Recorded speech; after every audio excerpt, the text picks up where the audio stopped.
Hey folks, Bert here, and today we're going to have a little bit of a tutorial video of how I go about detailing some of our really cool guns.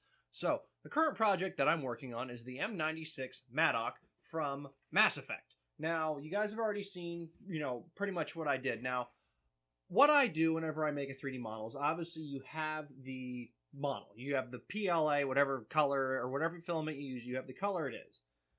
And then the next part really is what you want to do is you want to go ahead and you want to get a picture of whatever you want it to look like. If you want to make it look, completely custom, then you can do whatever you want. But if you're going with like a base color scheme based off of what it's like in the game, which is what I do a lot of times, the only things I usually change a little bit is like I'll put a grenade launcher attachment or a special scope or something like that. Because generally in the game, I think the paint schemes look just fine, and I'm not really big on changing it because if you change the colors, it's not as recognizable, and I want people to recognize what I'm making, obviously. So, what I did with the Mattock is, obviously, if I back up here, you can see all the parts that are black are the parts that are actually black on the gun in the game. So the whole back stock here is black. I've actually got it taped on this side. I do one side at a time, and then I flip it over and I do the other side.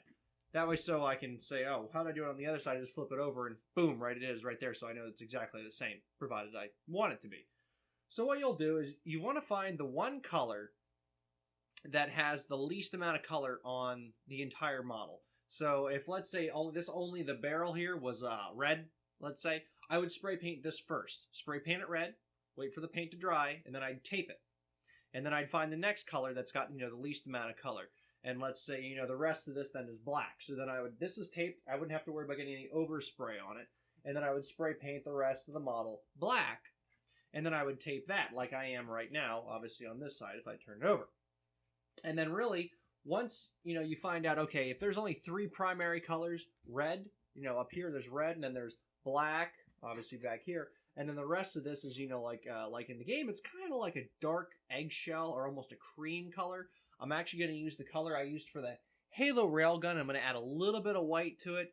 And, then hopefully I've got a really good, a fairly close color match to what it's got in the actual game.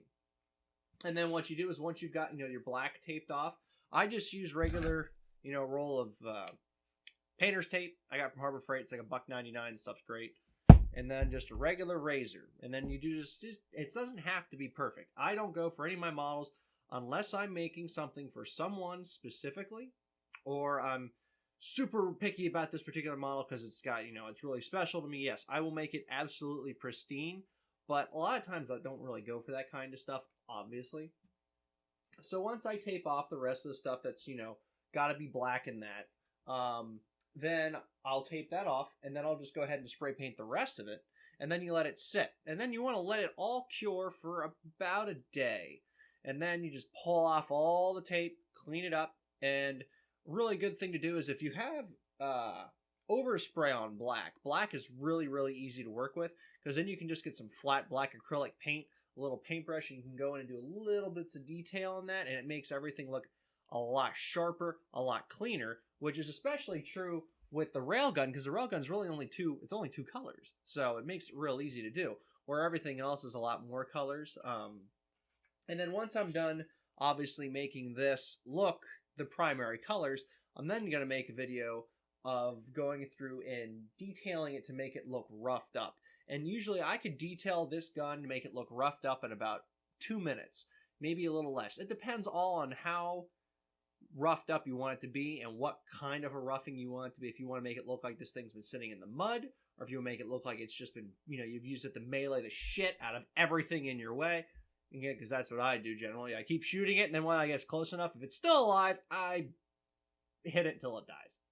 Yeah, just saying.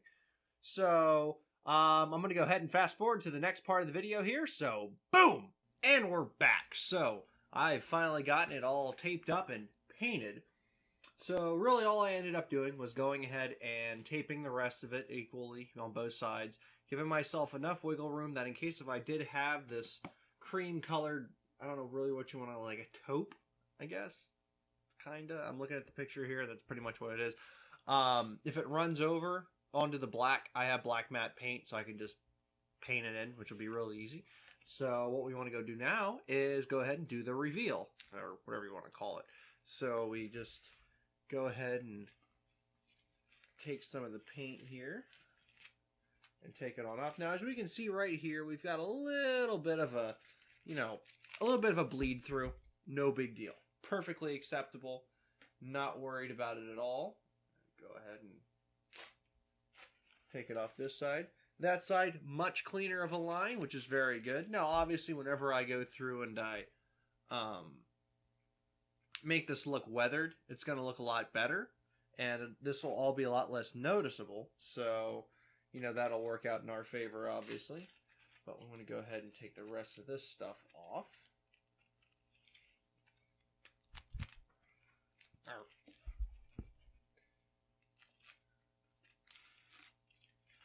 You see that bled through there again. No big deal, as you can see right there. It's not supposed to be, it's not supposed to be there. But again, a little bit of black paint, you'll never know.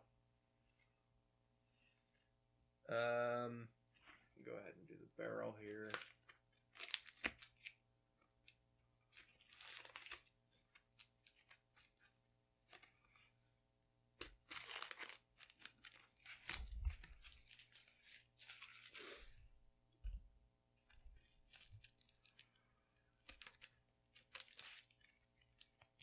Looks good so far up here.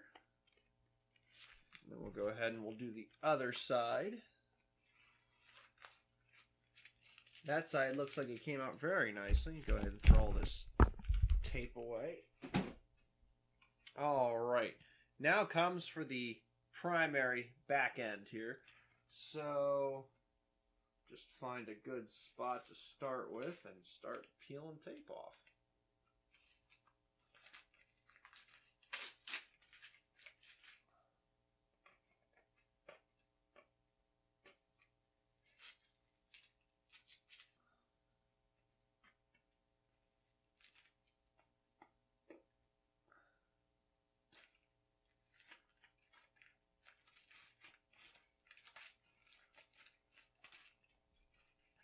This is not easy as it looks, oddly enough, some days.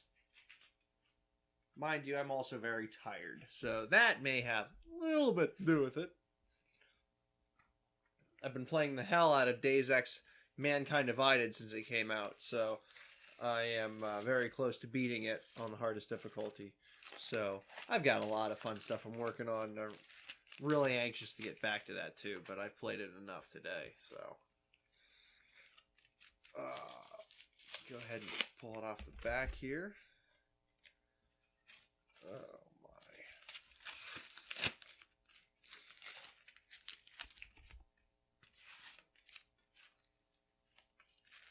Someone had mentioned that I should probably get a GoPro to do this kind of stuff. I've never used a GoPro before. That being said, I'm a quick learner. If anyone has watched or is who's watched this has used a GoPro, and if you would suggest me to get one, please, leave me a comment. Be a big help because I'm kind of contemplating getting one. So, anyway.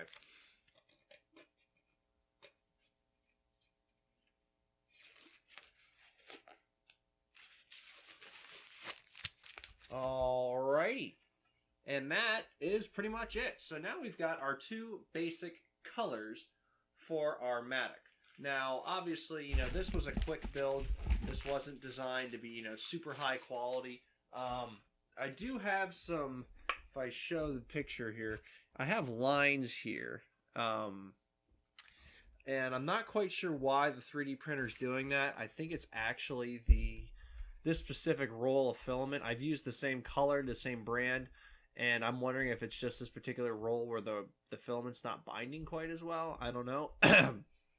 So I will have to experiment, but hopefully, because that's kind of concerning for me. I've never seen that before, but maybe I just need a little bit of a calibration. Who knows? But now that we've got this pretty much put together, if you go ahead and you look at the picture that I'll attach with it, I mean, this looks pretty damn close to what it's supposed to look like. Well, I have to say that looks pretty damn close. I'm going to go ahead and leave the video off here, guys. Please hit that subscribe, favorite, and like button. We always love to see new people joining our channel and our community. And until next time, guys, I'm Bert for Pixel Armory, and I'll see you guys later.